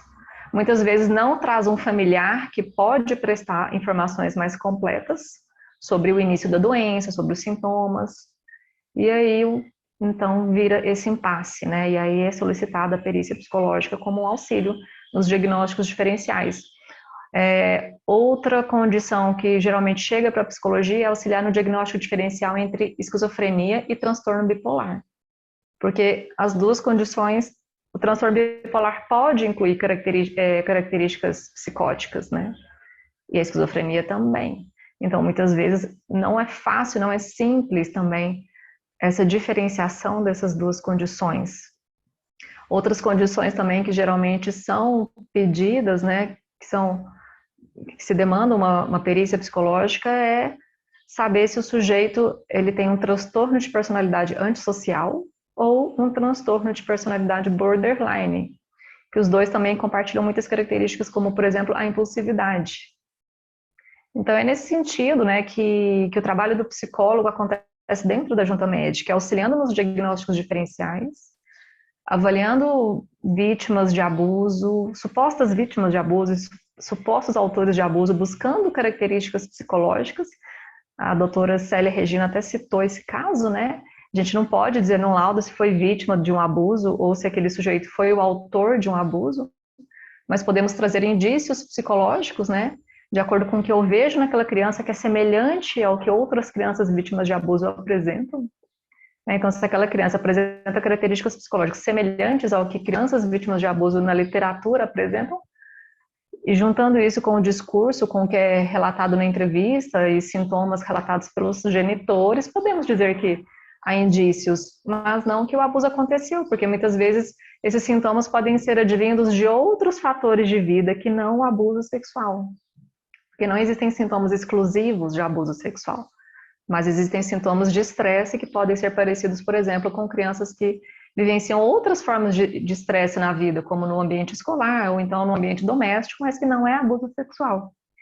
Já a avaliação do autor de abuso, ela é mais desafiadora ainda que a avaliação da vítima de abuso, porque a vítima a gente ainda geralmente, não sempre, né, mas geralmente a gente tem alguns sintomas ali para rastrear. Nem toda vítima também desenvolve sintomas. Então, às vezes a gente avalia uma criança que não tem nenhum sintoma, quer dizer que não foi vítima? Não, né? Porque tem crianças que não exibem sintomas. Mas a do agressor, do suposto autor de violência, é mais complicada ainda, porque ele não traz nenhuma pista para você, né? Ele nega que cometeu o crime. A gente aplica, por exemplo, o Rorschach e também não tem traços típicos no Rorschach de autores de violência sexual, né? Quem acompanha as pesquisas sabe que se busca esse perfil do autor de violência sexual, qual seria o perfil no Rorschach, mas a gente não chega a esse perfil, porque é um perfil muito heterogêneo. Peraí, gente, deixa eu fechar a janela, começou um barulho aqui fora. Vou aproveitar a sua fala para falar sobre o tempo, tá? 5 minutinhos para o final. Tá. Então, esse é o trabalho na junta médica, gente. Eu acho que eu dei um geral aí e uma coisa importante, assim, né, lembrando das resoluções sobre os documentos psicológicos, é que na conclusão a gente sempre tem que se referir ao objetivo da avaliação, né? Qual foi a pergunta inicial que motivou a avaliação? Qual que é a demanda judicial? O que o juiz quer saber? O que o psiquiatra que te solicitou esse exame complementar deseja esclarecimento, né? Então, a perícia psicológica começa com uma pergunta e na conclusão você tem que fornecer algum tipo de resposta a essa pergunta, não que seja uma resposta sim ou não, mas algum tipo de esclarecimento, né? Falando daqueles problemas, o Sidney Shine trouxe ontem, né, a questão dos problemas nos laudos psicológicos, E que muitas vezes eu já vi laudos assim em processos também, onde é feita a avaliação psicológica do sujeito, mas a conclusão ela é simplesmente ela não remete ao objetivo da avaliação. Então, você lê o laudo e no final você não entende. Então, qual foi a conclusão, né? Então, a gente tem sempre que lembrar, né? A conclusão deve se remeter ao objetivo da avaliação. Então, tem que estar tudo muito concatenado. A demanda, a pergunta, o que deve ser avaliado, né? A gente não pode começar uma perícia psicológica sem saber o que a gente tem que investigar, senão como é que a gente vai procurar? Como é que a gente vai investigar se a gente não sabe nem o que é para ser investigado? Então, né, se atentar à demanda, que essa demanda esteja muito clara para você poder planejar a perícia, escolher os instrumentos, né, quais entrevistas eu farei, com quem, vou precisar usar testes psicológicos, quais testes psicológicos, lembrando de sempre na lista do SATEPSE, do Conselho Federal de Psicologia, ver quais testes estão liberados para uso naquele momento, para aquela idade, para aquela população. Então, né, é um trabalho investigativo, então você monta suas estratégias de acordo com o que você quer investigar, usa isso, né, faz as sessões com o sujeito, sessões periciais, fazendo suas entrevistas, aplicando os testes, os instrumentos, as técnicas, e depois redige o laudo respondendo, né, a demanda que solicitou, a avaliação. Então, era isso, gente, que eu tinha para falar para vocês. Obrigada. Obrigada, Flávia. Nós temos algumas manifestações no chat já, além de elogios à fala dos 3 palestrantes, né, dessa mesa. Eu vou ler as participações, as perguntas que já fizeram por lá, e caso algum de vocês queira abrir o microfone para falar, eu peço que se inscrevam via chat para que o Túlio possa me auxiliar liberando os microfones, tá? Enquanto isso, a Gláucia elogia a participação da doutora Célia, falando que participação maravilhosa, por mais magistrados como a senhora. A Francisca também fala que maravilhosa. Daniel, excelente e importante fala. Aí nós temos aqui uma pergunta da Manuela Dinalva. Ela fala que atuou durante 8 anos no Conselho Tutelar, que foi o que incentivou ela a especializar no campo da psicologia jurídica. No Conselho, encaminhávamos vários casos de disputa de guarda que envolviam indícios de alienação parental para a Defensoria Pública. Como o psicólogo atua diante dessas situações nas varas de família? Eu acredito que seja mais direcionado para o Fábio, né? Eu posso falar, já atendi muitos casos de alienação parental. Inclusive, tem até alguns estudos, uma colega nossa está fazendo um mestrado nessa área de alienação parental, e a gente percebeu que é um fenômeno que tem sido muito demandado, tá? Mas muitas vezes tem se tornado mais uma estratégia exaustiva dos advogados do que a existência do fenômeno em si. O fenômeno da alienação parental acontece bastante, mas nos casos de família, como eu comentei antes, é muita picuinha, muita desavença, resíduos do conflito conjugal que acabam afetando a questão da parentalidade. Então, a gente trabalha no sentido de conhecer a dinâmica desses casais, da família paterna como um todo, conversa com os avós, conversa com toda a família materna, para tentar entender se realmente existe uma campanha deliberada em desfavor de um dos genitores ou até da família paterna como um todo. Então, por exemplo, a gente conversa com os avós, às vezes os avós são vítimas de alienação parental, não só envolve genitores. Então a gente tem que faz as visitas, faz várias entrevistas, conhece toda a dinâmica familiar para ver se realmente existe ou não essa alienação parental. Ok, obrigada, Fábio. Nós tivemos alguns comentários relacionados às redes sociais, tanto a Flávia quanto o Fábio já responderam aí, tá? Tem uma pergunta da Gláucia para a Flávia. Gostaria de saber se a psicóloga Flávia já avaliou algum caso relacionado à justiça do trabalho envolvendo estresse pós-traumático. Não, estresse pós-traumático não, mas eu já avaliei pessoas que adoeceram no trabalho, que desenvolveram depressão grave em função de assédio moral e solicitaram aposentadoria, e a aposentadoria era negada, e essa pessoa recorre, então, ao Tribunal de Justiça para ter essa condição sua diagnosticada. Então, sim, mas não em caso de transtorno de estresse pós-traumático, mas em casos de depressão. E aí, policiais militares também, muitos policiais militares solicitando aposentadoria por transtorno mental. A maioria dos casos, geralmente, é depressão. Já avaliei também alguns que desenvolveram um transtorno bipolar, né? Em função do estresse, né? Muitas pessoas desenvolvem outras psicopatologias, né? Além do transtorno de estresse pós-traumático. Ok, Flávia, eu vou passar para você também uma pergunta que está direcionando, é a pergunta da Manuela.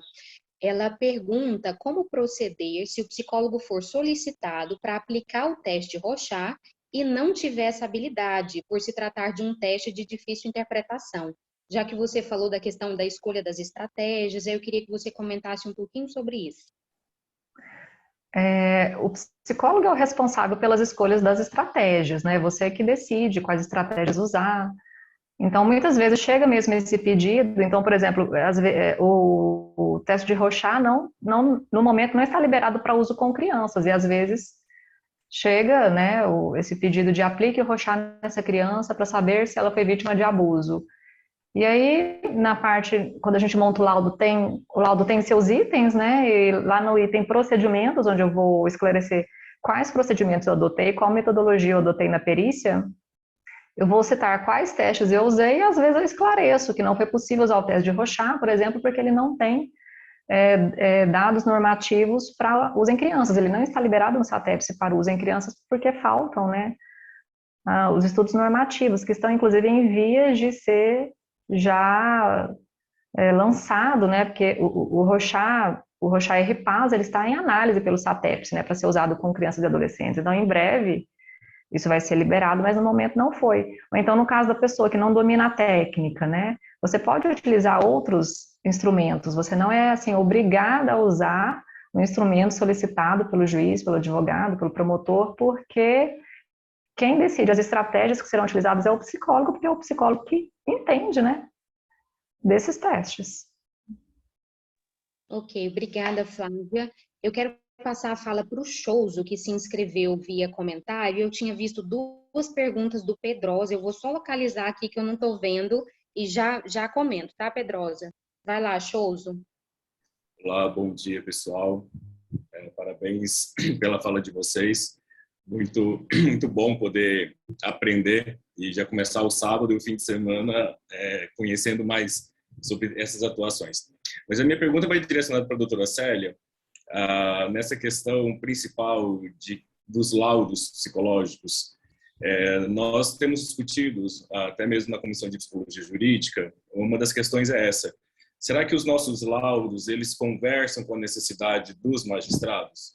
Será que a maneira que a gente tem feito, tem apresentado as nossas conclusões, análises, tem sido algo que realmente é entendível e útil para os magistrados ou para os operadores do direito de modo geral? Porque eu sinto, doutora, uma dificuldade. Eu trabalhei durante 6 anos no sistema prisional de Aparecida de Goiânia. Então, eu trabalhei com laudo pericial, né, para a vara criminal. E muitas das vezes eu fazia laudos que eu questionava se realmente os magistrados que pegaram, eles entenderam, ou como ele estava sendo utilizado. E eu sempre senti uma certa dificuldade, porque eu acho que precisamos de um alinhamento. O que a psicologia pode oferecer, né, e o que a magistratura está precisando. Porque nem sempre vai casar a necessidade com aquilo que a gente pode oferecer. E eu acho que seria muito útil se, por exemplo, tivéssemos mais abertura com a magistratura para fazer esse tipo de diálogo. Porque é um documento que a gente gasta 3, 4, 5, 6 horas para fazer. Por exemplo, em perícia de família, a gente leva 20, 30 horas para fazer uma perícia psicológica. É muito tempo. E depois de 30 horas de trabalho, eu pensar que esse documento não vai ser útil ou não vai chegar lá com a precisão que deveria, é muito esforço jogado fora. E aí eu sinto assim, talvez nós da psicologia, e aí eu vou pegar aqui um pouco da culpa, e eu vejo muitos laudos psicológicos que eu, enquanto psicólogo, quando eu leio, porque eu também trabalho como assistente técnico, quando eu leio, eu falo, meu Deus do céu, quanto erro tem nesse laudo. Quantas problemáticas éticas, quantas problemáticas técnicas e quanta falta de embasamento científico existe em alguns laudos. Aí eu fico pensando, se eu, psicólogo, chego e leio isso aqui, já fico atordoado, às vezes não estou nem entendendo, quem dirá um magistrado quando pega um documento como esse, como é que ele está se orientando com isso aqui. Então, aí precisamos, e aí nós conversamos entre nós, aqui dentro de casa, a gente conversa com os psicólogos e falamos sobre laudos psicológicos, problemática, ética, técnica, científica. Mas eu entendo que precisa de um alinhamento com o sistema judiciário, onde haja essa conversa entre peritos, e não só os peritos oficiais, mas os peritos que também são chamados, né, nomeados, e outras avaliações, para a gente poder ter uma conversa mais próxima, para que isso seja para que seja útil, seja eficaz nesse processo. Ai, obrigada pela pergunta, Souza. Eu acho que falta, assim como a linguagem jurídica, ela às vezes, e a maioria das vezes, ela é incompreensível, e há decisões, sentenças, despachos que carregam nessa linguagem jurídica, que dificulta a compreensão para aquele destinatário, os laudos também. Eu confesso que eu tenho dificuldade, outros, em alguns laudos, eu acho a linguagem, a forma mais fluida, ele avança, ele progride, eu consigo entender. Então, tem laudos que a gente não consegue identificar aquilo que você falou, que isso um profissional, por isso que às vezes as partes contratam assistentes técnicos, o perito é de confiança do juízo e o assistente técnico de confiança das partes. Nem todo mundo tem dinheiro para contratar um assistente técnico. Então, os advogados, o processo ele é baseado num contraditório e na ampla defesa, então os laudos são submetidos às partes também, que levantam essas irregularidades. Eu sou a favor do diálogo, da comunicação e da linguagem mais simples, desde que ela não prejudique, né, o caso, não prejudique o laudo, tem uma linguagem que ela é necessária, mas ela não necessita ser impossível de ser entendida no início, e também tem que ter boa vontade do magistrado, você tem que ler. Se você aprende a cada laudo, você aprende, é um passo, e até você fala, olha, mas naquele caso era parecido, mas aqui tem uma peculiaridade. Falta, eu concordo com você, falta diálogo, falta boa vontade também dos colegas magistrados de entenderem, já que você pediu uma prova, ela consta ali, e quando ela tem que ser lida e avaliada. Ela tem, para que seja formada essa convicção. Não é só ler a conclusão ou as considerações finais, é ler a evolução.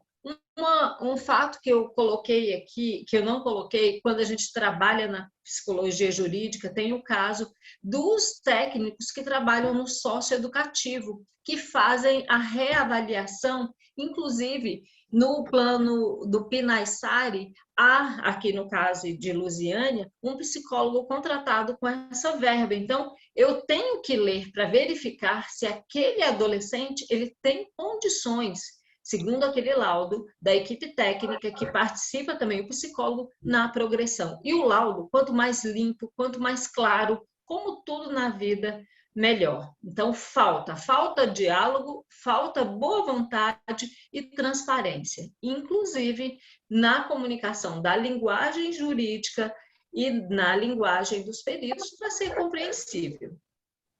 Obrigada. Doutora, a próxima pergunta também é para a senhora, é uma pergunta do Cláudio Henrique Pedrosa. Ele diz, como equilibrar o reconhecimento da importância do trabalho em equipe, a qualidade do enfoque multidisciplinar, com a orientação mais recente de atender individualmente a maioria dos processos, em função da pressão por uma demanda de produtividade avaliada quantitativamente. Eu entendo que jamais a demanda da individualidade ela vai tirar a importância da interdisciplinariedade. Conforme o Fábio falou, às vezes ele chega numa casa, ele já pergunta quantos cômodos. Eu, em audiência, já pergunto quantos cômodos. Qual o contato que essa pessoa tem com tanto? E a gente vai aprendendo. Há uma demanda de produtividade, e isso é necessário, porque o tribunal também, a demanda tem que ser atendida, é uma sobrecarga de trabalho, e aí é um ônus, né, dos psicólogos, doutor Fábio, doutora Flávia, todos os integrantes da equipe são sobrecarregados em relação a essa demanda. O Poder Judiciário em si, ele trabalha com a sobrecarga para a entrega dessa prestação jurisdicional. Não é uma questão pontual do Tribunal de Justiça do Estado de Goiás. Eu participo do Colégio de Coordenadores da Infância, que fez um estudo sobre as equipes técnicas. Então, é uma sobrecarga dos técnicos em âmbito nacional. Então, contrapor a produtividade com a qualidade e a interprofissionalidade é uma tarefa complexa, mas nós temos que chegar num ponto em comum para atender, porque enquanto a gente não atende, uma criança, um idoso,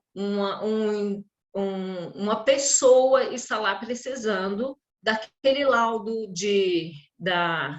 para interdição, aquele laudo no juízo criminal para proferir uma sentença e a condenação, e às vezes pode ser um inocente, não é que seja acusado. É uma tarefa difícil. Equilibrar qualidade, produtividade e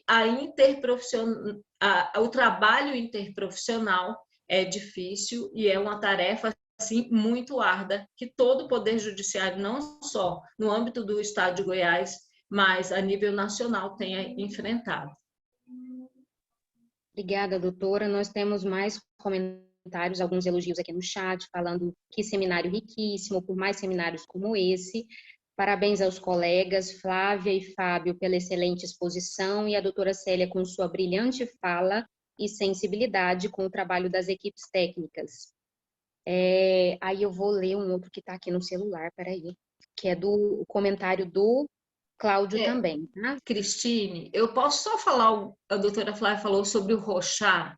Uhum. A gente não sabe nada o que é rochar. A maioria dos juízes não sabe, mas a gente ouve dizer. Todo mundo, quando fala de teste, fala do rochar, rochar, rochar. Então, não é o juiz, o magistrado, que define qual teste vai aplicar. Então, eu oriento, que faça pelo rochar. Ok, não é aplicável, justifique e faça pelo método que achar necessário, adequado e conveniente. Não é o magistrado que vai falar, aplica o rochar. A gente tem essa ideia. A gente tem uma ilusão, uma fantasia, uma mágica que o rochar vai resolver os problemas do mundo. Quando eu ouço falar de rochar, eu falo, gente, eu quero fazer o rochar para ver como é que eu sou, que é o rochar que vai dizer. Então, não é o magistrado. É o psicólogo. Vocês são autônomos, profissionais e capacitados. Justifique. Olha, não dá para chegar. Lembra que eu falei útil e praticável? Qual é o método? Útil, praticável e possível e tem autonomia para decidir o método, o teste a ser aplicado. Devidamente fundamentado. Achei ótimos os comentários. Tem uma promotora de justiça que por vezes participa dos eventos conosco também, e ela tem esse mesmo comentário sobre o rochar, ela tinha ouvido falar muito bem, e ela ficou sabendo que nos casos de abuso, o rochar era tão preciso que talvez dava até a hora, e ela traz isso pra gente com uma fala assim, de até eu entender, né, de que forma que era feita a avaliação, levou algum tempo, e a gente precisa saber exatamente, a Flávia falou muito bem, né, sobre a questão da escolha da estratégia para aquele tipo de análise, né, para que você possa fundamentar também conforme a demanda recebida. Excelente essa exposição. Comentário do Cláudio. Excelente qualidade da mesa. A doutora Célia sempre demonstrou uma boa compreensão do papel das equipes. O depoimento dela sobre ter chegado a essa compreensão por um diálogo com os profissionais só aumenta a admiração. Olha aí, né? O Fábio é um profissional sério.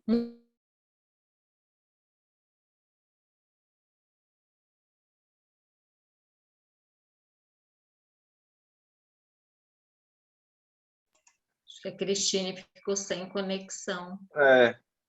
Mas obrigado aí, Cláudio. Cláudio é meu colega de trabalho. É isso. Sim, aí Vamos esperar a Cristine retornar. É altamente qualificada, consegue nos ajudar a entender problemas complexos de maneira muito didática. Feliz de quem teve a oportunidade de ter aulas com ela.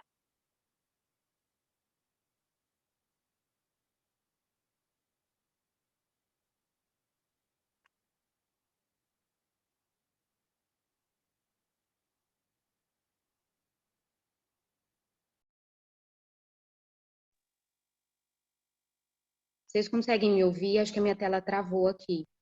Cristine, você tinha travado, mas já estamos te vendo agora e ouvindo bem.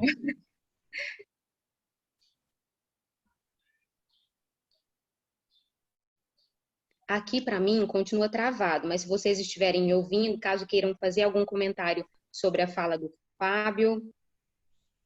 Cristine, eu queria fazer um comentário que eu ouvi de um colega um dia desses. Hoje a gente tem o depoimento especial, que não necessariamente tem que ser feito por psicólogos.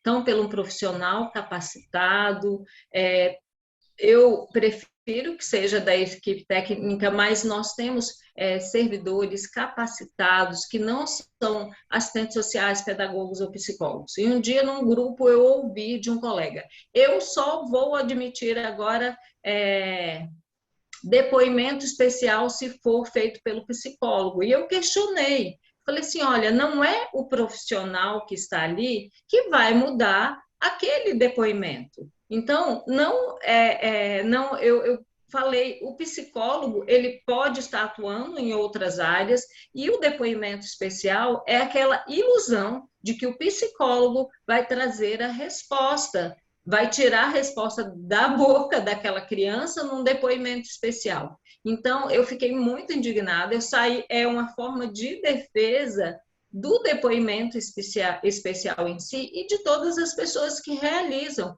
e dos próprios psicólogos, que não vai ser ele que vai trazer aquela resposta que vai querer. É aplicar a técnica do depoimento, o protocolo e tudo certo. Ok, obrigada, doutora. A gente tem mais comentários aqui, tem inclusive da Karen. A Karen, que até pouquíssimo tempo presidiu a Comissão Especial de Psicologia Jurídica, né? Tirou uma licença agora de alguns meses e está dizendo parabéns pela mesa. Tivemos um debate de alto nível com reflexões importantíssimas sobre o nosso exercício profissional. Obrigada, Karen. Se você quiser abrir o microfone, conversar com a gente também, fique à vontade. Tem comentário da Francisca, dizendo que é estudante de psicologia e apaixonada pela área jurídica, né, por mais seminários como esse, tão enriquecedores, com os profissionais tão maravilhosos. Agradecimentos do Fábio para o Cláudio. Doutora Célia dizendo que aprendeu muito, aprendemos muito com a senhora também, né, e é sempre bom ter essa visão, esse olhar. Na mesa de ontem, um dos palestrantes, o Antônio de Pádua Serafim, mencionou do medo que as pessoas às vezes têm das demandas que chegam do judiciário e que no departamento onde ele trabalha, geralmente, como ele atua com algumas dessas demandas, sempre que chega papel com o timbre do judiciário, as pessoas passam diretamente para ele, às vezes por medo de responder, né? Então, a gente precisa ter esse olhar cuidadoso sobre a nossa prática, o nosso lugar, e eu achei muito importante a sua fala, no sentido de que quem vai saber, né, de como avaliar, no caso de uma demanda psicológica, é o psicólogo. E o psicólogo pode dialogar, dizendo do melhor teste, o melhor instrumento que pode utilizar e a melhor maneira de conduzir aquele caso, né? Então, a gente, é nosso papel, diante da nossa identidade profissional, informar as nossas possibilidades, né, diante da ciência ali que a gente conduz, diante da profissão, do exercício profissional. Então, é nesse sentido que a gente precisa cada vez mais se atentar para esses aspectos, para as demandas, como bem disse a Flávia, né, que nos são trazidas, e a partir dessa identificação da demanda psicológica, conseguir estabelecer esse diálogo, né, informando, inclusive dentro das nossas possibilidades de atendimento ou não àquela demanda solicitada. Nós estamos já no final do evento. A gente gostaria muito de estender ainda aqui para a gente poder dialogar mais. Achei esse diálogo no final muito importante, mas nós temos uma mesa daqui a pouquinho. É a mesa do Ministério Público, que vai ser coordenada, inclusive, pela Flávia, que está aqui. Então, nós vamos dar um pequeno intervalo de 15 minutos para que vocês tenham tempo de ir para o outro link, que é o link da mesa do Ministério Público, e já já a gente dá continuidade ao evento, falando sobre esse aspecto, né, da psicologia jurídica nessa área específica. Agradeço imensamente a participação dos palestrantes, a disponibilidade de terem estado conosco hoje, e a disponibilidade dos participantes e a participação excelente que a gente teve também nas falas, nos comentários, nas perguntas. Muito obrigada e até já. Obrigada e bom dia.